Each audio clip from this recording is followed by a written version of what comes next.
Hello students, in today's session I will give you broad overview of the national income and its various concepts. Welcome to this session.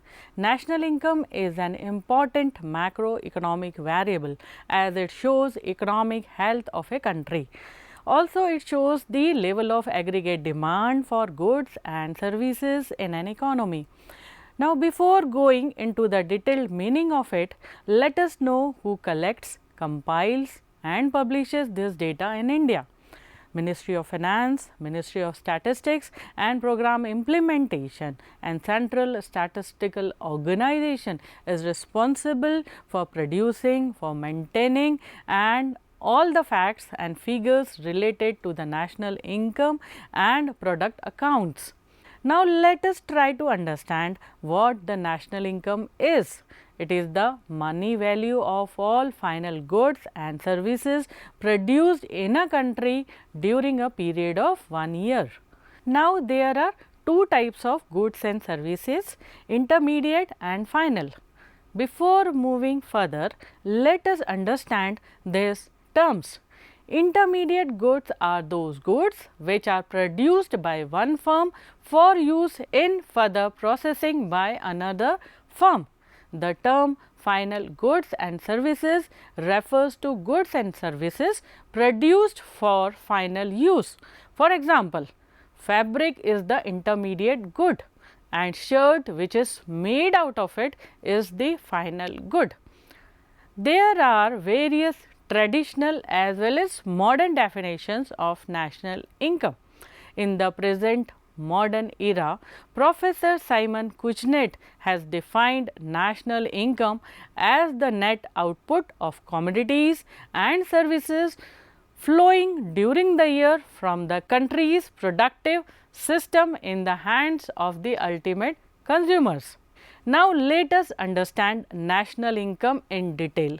There are two important terms related with national income as gross domestic product and gross national product. Gross domestic product is the total market value of all final goods and services produced in a domestic economy or within a country during a specific period, usually 1 year.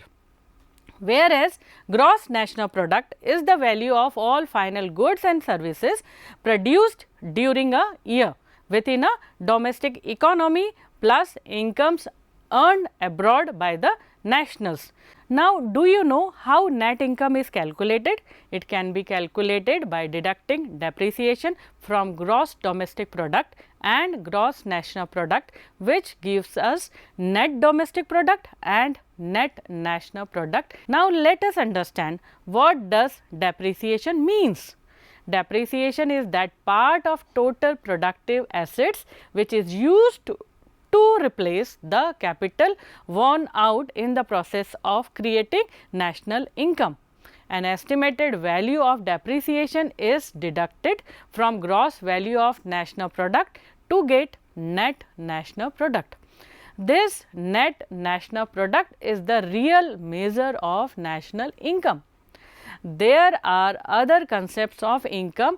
Personal income is the total income of households received from all sources, but before paying personal income taxes in 1 year. The disposable personal income is the income after deducting direct taxes which is used further for consumption and saving.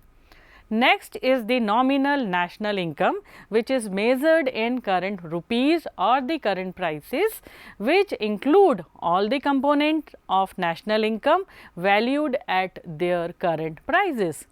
But sometimes what happens is that in 1 year national income is less, but owing to increase in prices it appears to be high or it may be more, but owing to decrease in price level it appears to be low.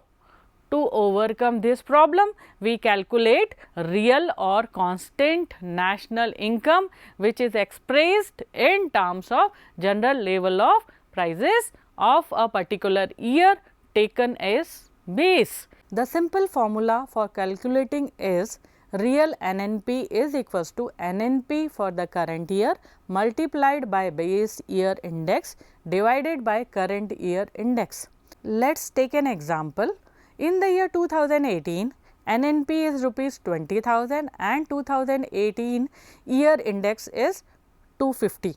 To get real NNP, we have to take base year and its index, and suppose base year is 2015 and its index is 100, then real NNP is calculated as 20,000 multiplied by 100 divided by 250, which comes out rupees 8,000.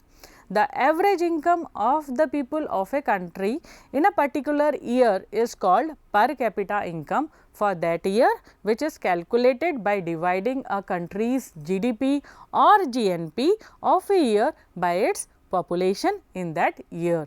Now, let us try to understand what are the methods of measuring or calculating gross or net domestic product. It can be computed in three ways as the expenditure method, the income method and the value added method. In the expenditure method of computing GDP, the amount spent on all final goods is being added during a given period. In the income method of computing GDP, the income as wages, rent, interest and profit received by all factors of production in producing final goods is being added up. Whereas, in the value added method, the difference between the value of material outputs and input at each stage of production, which is called value added, are added up for all industries. Now, let us try to know how important is the concept of national income. It forms the basis of national policies such as employment policies and others. It is helpful in framing economic planning. It is also useful for research scholars in their research. It is used in calculating the per capita income and to know the distribution of income in the country. I hope you have understood the concept of national income and have enjoyed this session. Bye.